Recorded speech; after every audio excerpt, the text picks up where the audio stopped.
오늘은 창세기 강의 21번째 시간인데요. 제목이 내가 영끌해서 산 팥죽 한 그릇입니다. 요즘 젊은이들은 대단히 창조적인 것 같아요. 언어 구사 능력이 아주 뛰어난데요. 그래서 기발한 단어들도 잘 만들어내잖아요. 그 중에 하나가 영끌입니다. 혹시 영끌이 뭔지 모르시는 분을 위해서, 영끌이라고 하는 말은 영혼까지 끌어모으다라는 뜻입니다. 그러니까 20, 30대 젊은이들이 영끌해서, 그러니까 영혼까지 끌어모아서 대출을 해서 부동산이나 주식이나 혹은 가상화폐에 투자한다라는 뜻으로 자주 쓰이는데요. 그러니까 전심으로 자신의 모든 것을 걸어서 투자한다, 이런 뜻이잖아요. 그래서 저는 영끌이라는 단어 이 자체를 아주 좋아합니다. 그야말로 전심으로 온 마음과 온 뜻을 다해, 온 정성을 다해서 단 한 가지 가장 중요하다고 생각하는 것에 바치잖아요. 여러분들은 영끌해서 무엇에 투자하고 계십니까? 그럴 만한 가치가 있는 것인가요? 우리 삶의 목표, 목적을 어디에다가 두고 영끌하고 계십니까? 좀 더 정확히 표현을 하면은, 하나님은 우리가 어디에다가 우리의 소망과 인생의 목적을 두고 살아가게 하고 있으십니까? 그리고 나의 현재의 모습은 그것을 잘 반영하고 있습니까? 혹시 잘못된 방향으로 살아가고 계시지 않는지 오늘 본문을 통해서 하나님께서 우리를 향해 외치시는 그 부르짖음을 듣게 되시기를 축원드립니다. 오늘 본문은 세 세대에 걸친 이야기를 대단히 빠르게 전개해서 주고 있습니다. 먼저 아브라함의 시대가 끝나는 것을 오늘 본문을 읽을 때에 보셨을 것입니다. 아브라함이 75세 때에 하란을 떠났잖아요. 그런데 오늘 죽을 때의 나이가 175세라고 기록이 되어 있습니다. 그러니까 아브라함의 이야기는 100년에 걸쳐서 하나님께서 동행해 주신 인생이라는 것을 알게 되는 거죠. 그리고는 그의 아들 이스마엘에 관한 짧은 이야기를 들려줍니다. 그리고는 이어서 아브라함의 다른 아들, 곧 약속의 아들 이삭의 이야기를 들려줍니다. 그 이삭에게는 두 아들이 있는데 야곱과 에서입니다. 이 둘은 아시다시피 쌍둥이 형제인 거예요. 그런데 태어나기도 전에 리브가의 뱃속에 있을 때에 하나님께서 이 두 명, 에서와 야곱의 인생이 어떻게 펼쳐질지를 그들의 어머니인 리브가에게 알려주시는 거예요. 23절에 보면은 두 국민이 네 태중에 있구나. 두 민족이 네 복중에서 나눌 것이다. 이 족속이 저 족속보다 강할 것이고 큰 자가, 그러니까 장자가 어린 자, 동생을 섬길 것이다 라고 예언해 주시는 거예요. 그러니까 비록 에서가 장자로 태어났지만은 동생인 야곱이 장자가 될 것이라는 예언을 태어나기도 전에 하나님께서 리브가에게 들려주시는 것입니다. 그 약속이, 그 예언이 어떻게 성취되는지가 오늘 본문의 후반부에 나타나는 거예요. 하루는 야곱이 팥죽을 끓이고 있었습니다.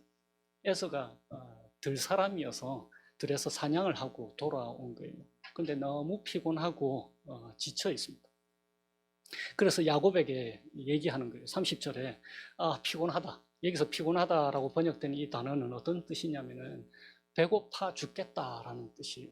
그러니까 내가 지금 배고파 죽겠다. 팥죽 좀 다오. 그래서 야곱이 대답하기를 31절에 보시면은 형의 장자의 명분을 오늘 내게 팔아라. 장자의 명분이라고 하는 것은 맏아들의 권리, 장자의 권리란 말이에요.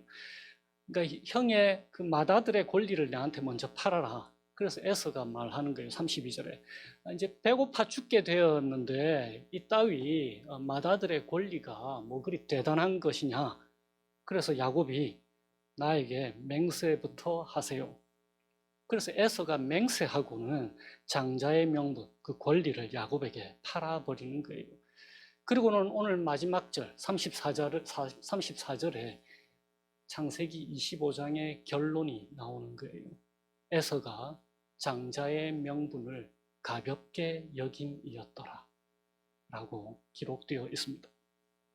오늘 본문의 에서의 이야기는 히브리서의 신약성경 히브리서의 예시로 나오게 되어 있습니다. 어떠한 예시냐면은 히브리서 12장에 이렇게 되어 있어요.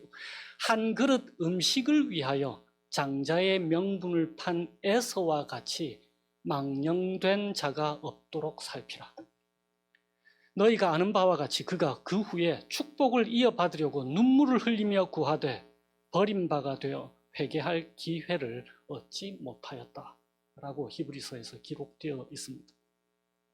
그러니까 이 예시를 어떠한 예시로 사용하냐면요, 눈앞에 급한 것을 위해서 비교할 수 없이 중요한 것, 그러니까 오늘 예시에서는 장자의 권리를 포기한 것이 얼마나 어리석은 것인가라는 것을 들려주는 거예요.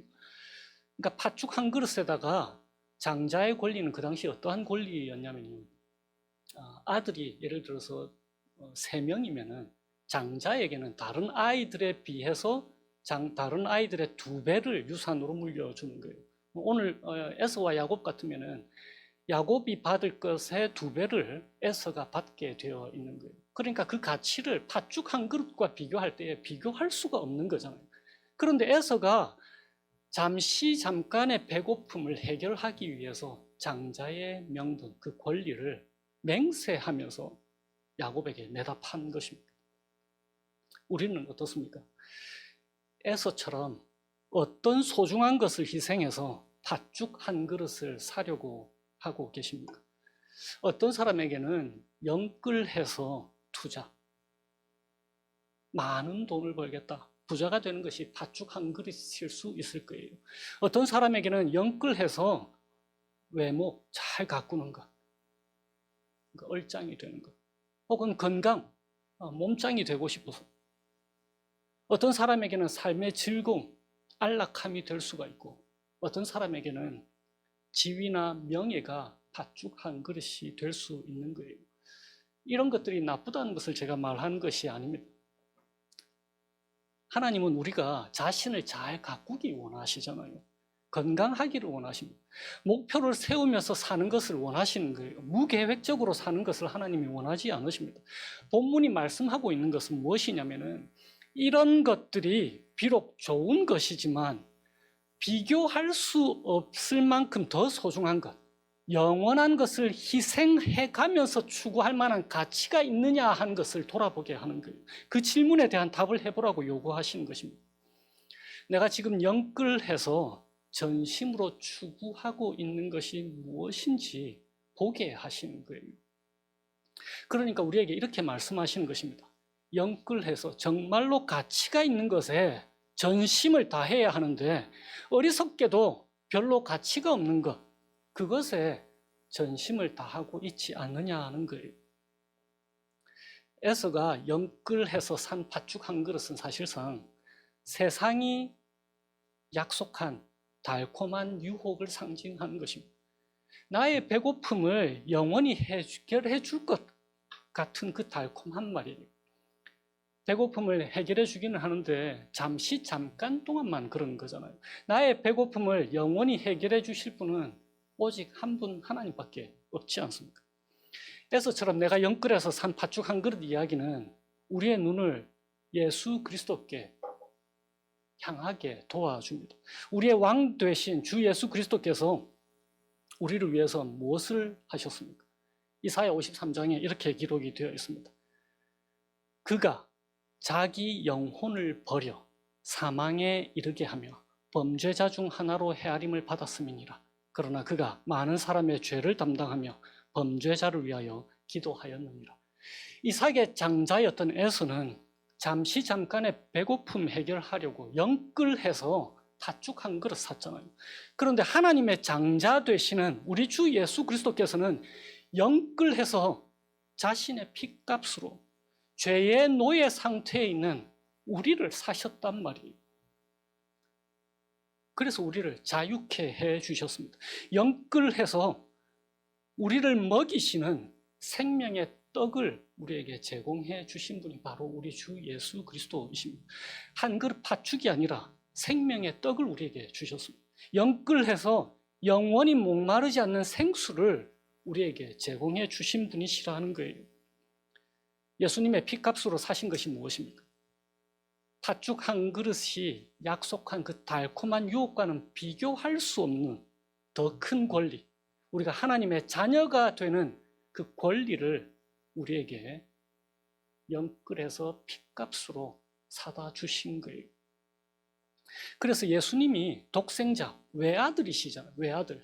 그런데 성경은 뭐라고 하냐면 예수님이 하나님의 장자라고 얘기하는 거예요. 맏아들 되신다고. 왜 그렇습니까? 우리를 하나님의 자녀로 삼아주셨으니까. 우리가 예수님의 동생이 되는 거잖아요. 그래서 요한복음 1장에 이렇게 기록이 되어 있습니다. 영접하는 자, 곧 그 이름을 믿는 자들에게는 하나님의 자녀가 되는 권세, 권리를 주셨다라고 말이에요. 그런데 이 자녀됨의 특권, 그 권리가 본문에 어떻게 나타나 있습니까? 21절에서 23절을 한번 보세요. 21절에 이렇게 기록이 되어 있습니다. 이삭이 그의 아내가 임신하지 못함으로 그를 위하여 여호와께 간구하매, 여호와께 간구하니까 여호와께서 그의 간구를 들으셨다라고 기록이 되어 있습니다. 그리고 22절 후반전에 보세요. 리브가가 내가 어찌할꼬 하고 가서 여호와께 묻자온대, 하나님께 질문을 했더니 23절에 여호와께서 그에게 대답하시는 거예요. 그러니까 이삭이 리브가를 위해서 하나님께 기도하는 거예요. 하나님이 그의 기도를 들어주십니다. 21절에. 그리고 22절에 리브가가 하나님께 질문을 하는데 그 질문에 대해서 하나님께서 23절에 친히 대답해 주시는 거예요. 하나님의 말씀으로.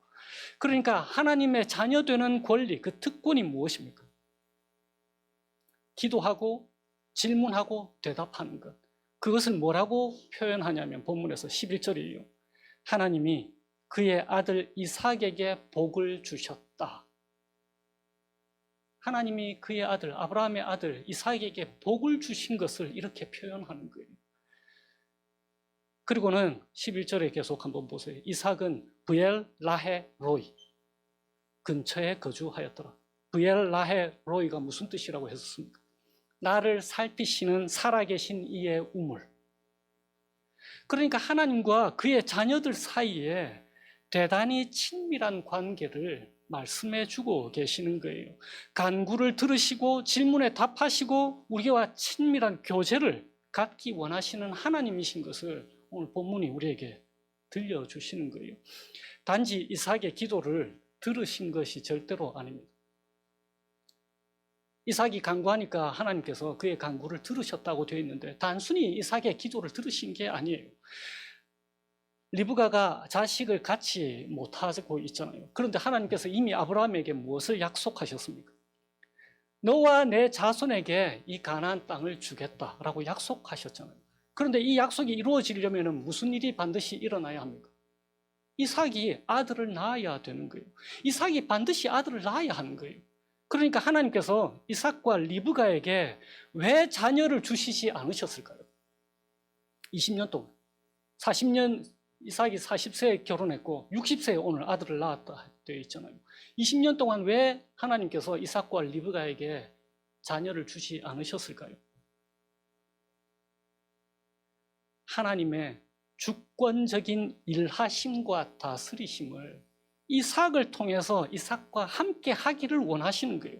하나님이 주권적으로 일하시는데도 불구하고 마치 이삭이 부탁하니까 하나님이 그의 간구를 들어주신 것처럼 오늘 본문이 말하고 있는 거예요. 그러니까 하나님이 이삭을 그분의 일하심에 초대하고 계시는 거예요. 그래서 이삭으로 하여금 간구하게 이끌어주시고 그 간구를 하나님이 들어주시는 것입니다. 그러니까 이 본문이 말씀하시는 것은 하나님이 그분의 일하심에 우리를 진지하게 초대해 주시는 것입니다. 세상의 통치자이신 우리 주님께서 우리가 주님과 영원토록 왕노릇할 것임을 약속해 주셨잖아요. 그것처럼 하나님이 우리를 불러주시는 것입니다. 그러니까 이것이 이 친밀한 관계가 우리에게 주어져 있는데 이것을 마다하고 우리가 세상이 약속한 달콤한 유혹에 넘어가서 영끌해서 사려고 하는 팥죽 한 그릇이 무엇인지를 우리에게 기억해 보라고 얘기하시는 거예요. 어떤 이에게는 그것이 바쁜 일상일 수가 있을 것입니다. 학생들에게는 공부일 수도 있고, 직장을 가지신 분들에게는 바쁜 일일 거예요. 오락이 될 수도 있고 지나친 스마트폰 사용일 수도 있습니다. 어떤 이에게는 쇼핑이 될 수가 있을 거예요. 어떤 이에게는 투자가 될 수도 있을 것입니다. 이 모든 것들로 혹시 하나님과의 사귐이 방해받고 있지 않으십니까? 하나님의 말씀과 기도로 나아가는 시간이 방해받고 있지 않으십니까? 이런 것들이 아무 소용이 없다고 말씀드리는 것이 아닙니다. 오늘 말씀은 우리에게 무엇이 가장 소중한 것인지 생각해 보라고 요구하시는 거예요.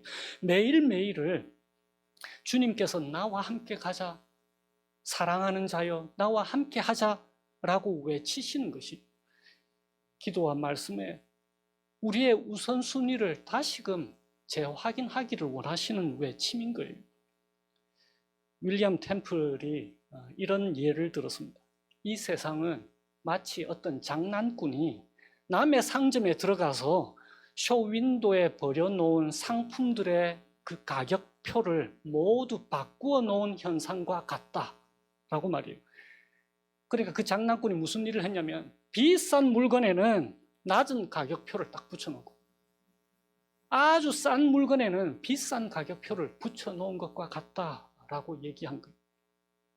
이처럼 우리는 팥죽 한 그릇에는 너무 많은 대가를 지불하면서 반대로 우리에게 자신의 전부를 주신 하나님에 대해서는 고작 팥죽 한 그릇만한 정성을 드리고 있지 않냐는 거예요. 이사야 55장에 이렇게 기록이 되어 있습니다. 하나님께서 한탄하시는 거예요.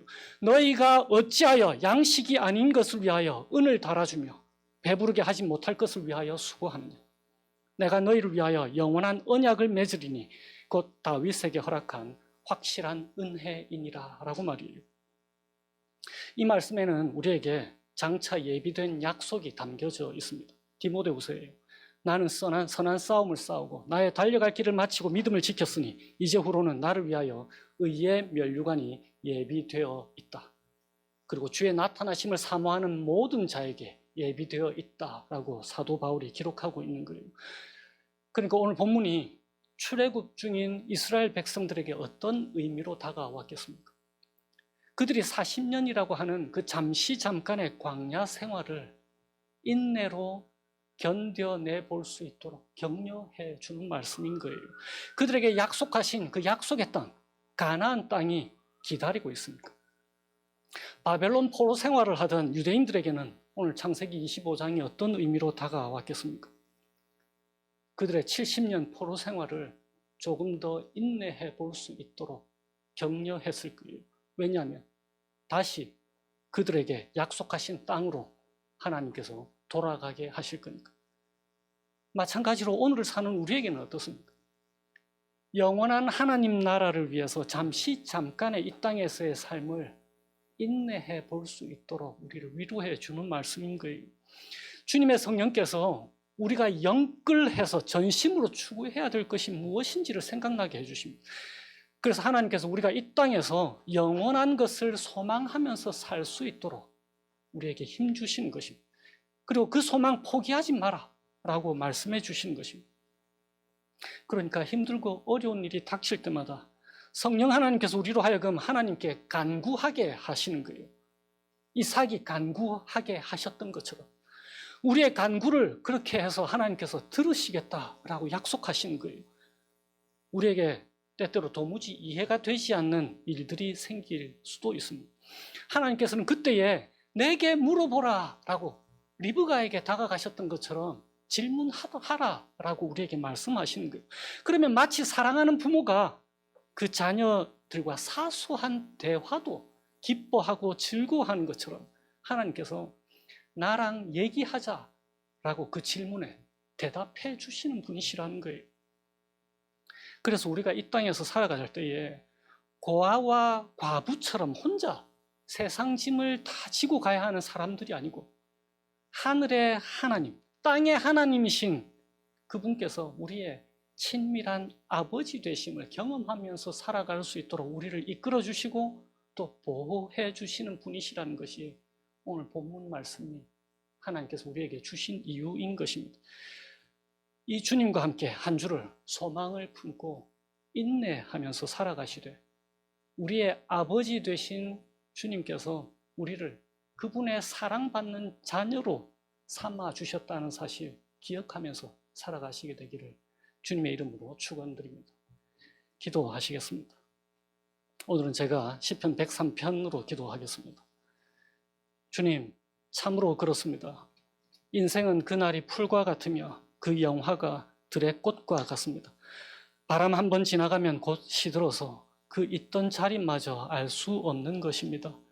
주님의 인자하심이 주님을 경외하는 자에게 영원부터 영원까지 이르며 주님의 의로우심은 자손 대대에 이를 것이니 곧 그의 언약을 지키고 그의 법도를 기억하여 행하는 자에게로다라고 약속하신 하나님, 저희가 주님의 약속을 기억하게 하셔서 무엇이 가장 소중한 것인지 다시금 저희들이 우선순위를 잘 정하게 도와주시고 매일 매 순간마다 하나님의 말씀을 중심에 두게 하시고 주님께 묻고 주님께 아뢰고 주님께 기도하게 하여 주세요. 그래서 평강의 주님께서 친히 때마다 일마다 저희에게 주시는 평강으로 이 땅을 살아가도록 이끌어 주시기를 예수님의 이름으로 기도합니다. 아멘.